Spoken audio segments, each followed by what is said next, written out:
भगवती अष्टादशाध्यायिनी अम्ब त्वामनुसन्दधामि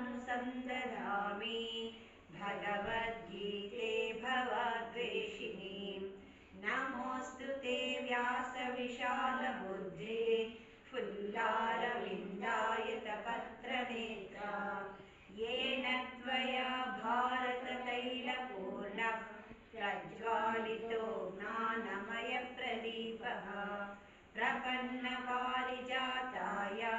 स्तोत्रवेत्रैकपाणये ज्ञानमुद्राय कृष्णाय गीतामृतदुहे नमः।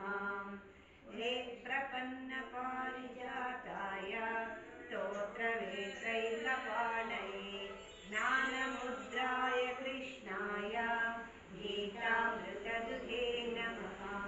सर्वोपनिषदो गावो दोग्धा गोपालनन्दनः पार्थो वत्ससुधीर्भोक्ता दुग्धं गीतामृतं महत् वसुदेवसुतं देवं कंसचाणूरमर्दनं